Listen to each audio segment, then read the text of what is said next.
Alright, what's going on, guys? Today I'm showing you how to do TGV deletes on your WRX or STi. Today I have the intake manifold off my 09 STi. I'm going to be removing these TGVs right here, which is the portion underneath the red part of the intake manifolds. This section right here, you have your injectors that actually go into the TGVs. This is just the injector shields. There's a lot of wiring that runs across this intake manifold. It's weaved all throughout the bottom. Over on this side you have the TGV motors. And I don't believe I have a shroud on this side. There's just a fuel rail right here. Oh, yeah, it's just a fuel rail going across there. So I'm going to show you how to remove all the fuel lines and disconnect the TGVs. What you probably will need a Dremel for this, and that will be needed for grinding down the small fin that's inside of there and smoothing out the cuts that you're going to have to do to get rid of these valves. So I'll put you on the tripod. You can watch some of the disassembly.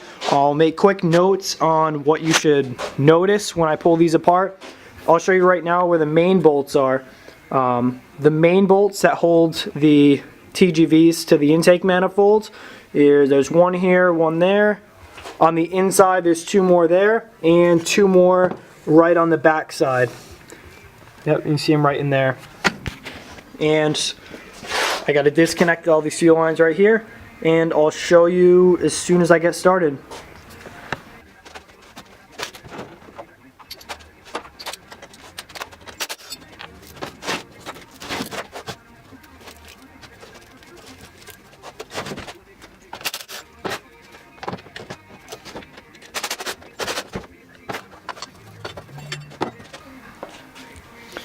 All right, one thing you guys should notice too is when you take bolts out. So for this injector shield, there was one right on this front side right here. Let's see. Yep, there was one that went right here, one underneath right here, and one right on the back side underneath the TGV motor.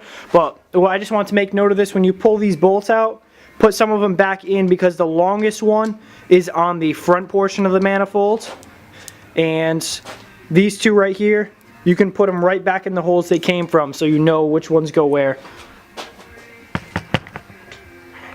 And another thing, actually, I did have to undo for this wiring. You want to just undo the injectors and undo the TGV motor right in the back.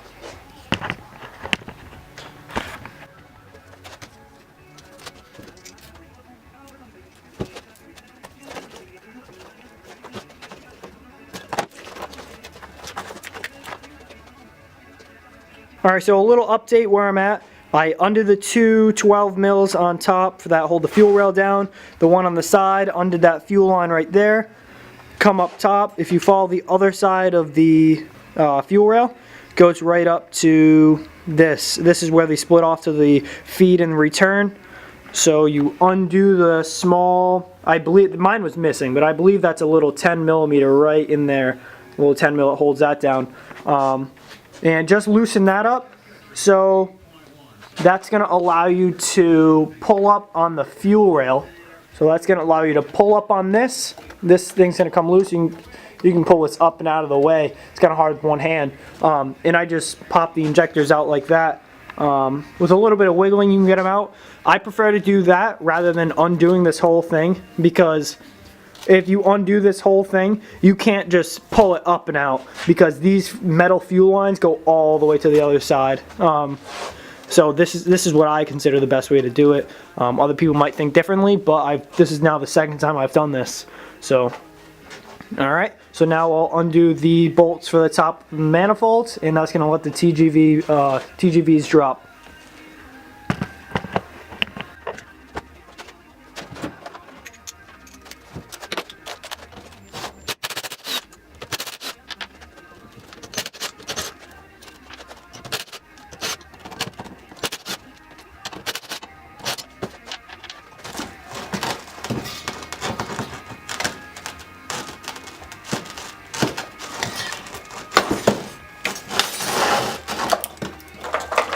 Alright, and the TGVs are out. The other side is actually a little bit easier because this side has all the fuel lines bunched up right here. The other side doesn't. They're just right on the back, so that should be a little bit easier. Alright. These bolts, just so if you guys screw up, these bolts that hold the manifold to the TGVs are all the same size. But I'll just put them in here for now until I get to the next step, which would be undoing these butterfly valves. Alright, here's a little update. Got the TGVs off. I did try taking out these screws for the butterfly valves, but they were stripping. I was able to crack them all loose, but as soon as you start going enough to the point for the back of the screws to, let's see. Yeah, as soon as the back of the screws start going into the bar, it locks up and it starts stripping out the head on it. So I actually need to run to Harbor Freight and grab a small die grinder, and tomorrow possibly pick back up on this. I just need to shave those off, and once I shave those off, be able to pull off these valves right here, pull out this bar, the bar that runs all the way across through here, and if you flip it over, see this fin right there, the fin going across each side. I need to take a Sawzall, if I have a small enough blade, take a Sawzall and cut those out, and then Dremel the sidewall smooth. So, I mean, that's an explanation of how it's supposed to be done. I don't have what I need right now to finish this job, so I definitely have to go to Harbor Freight and grab that. Yeah, you can see that's what they look like. So I'll pick up on this another time, and you guys will see when I'm ready. Alright guys, so it's been about 2 days since that last video clip, and I ended up going to Harbor Freight to grab this die grinder kit. It comes with all the bits and the air compressor fitting for $12.99. I already tested it out, it works really good. So going over to these TGVs, I ended up going a little bit forward here and grind off the back sides of the screws. And after I unscrewed them, these butterfly valves, just show you, these will come up just like that. Pull up those butterfly valves. Now coming over to this side, you're gonna see a plate right here, this little block off plate. You wanna unscrew that, and in there is that little fin. And you wanna take a flathead screwdriver or whatever else you have and hit that fin into the TGVs like that. And then when you come over to this side, you want to take it just like this, pull on this like plastic gear, and the whole bar is going to come out. So now the next step is to take the Sawzall and cut these fins out.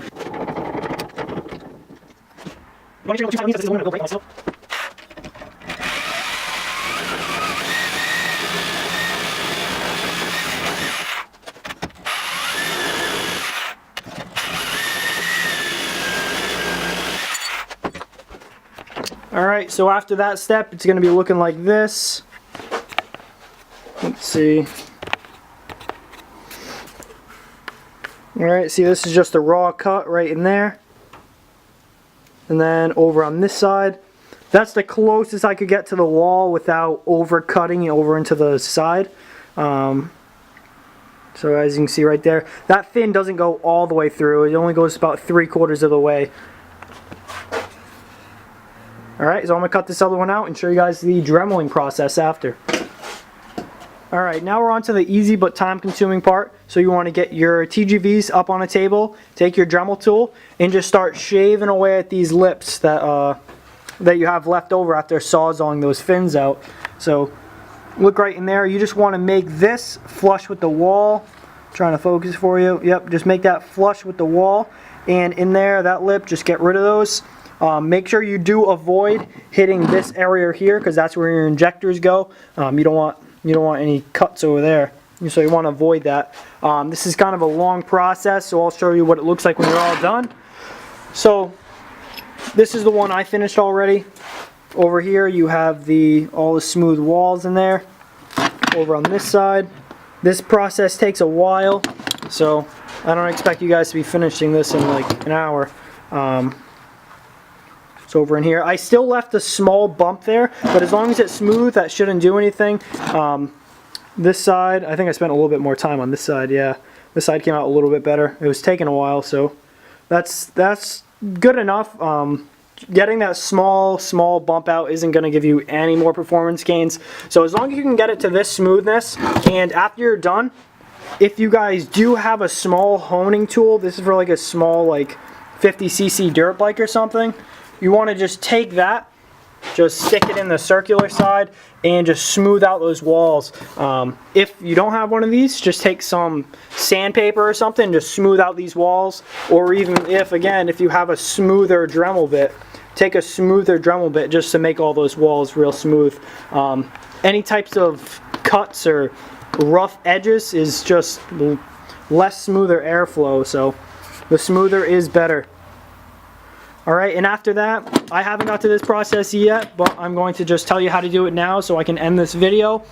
You want to take 2 bolts that fit just about in here smoothly, or tightly I should say, and put some JB Weld in there and stick them in there. Or if you want to do it the way I'm probably going to do it, take a tap and die set and tap threads into the end of this and thread a bolt in there with with some nylon tape. Yeah, just put some nylon tape around the threads and stick it in there. Or even after, if you do choose that method, it doesn't hurt to put a little bit of JB Weld on the outside just so you make sure there's no leaks. Any leaks in here, you will have a major boost leak, and you don't want that. So, alright, I'm going to wrap this video up. Thanks for watching. Any questions? I know I kind of skimmed through it. Just leave it down in the comments and let me know how it works out for you.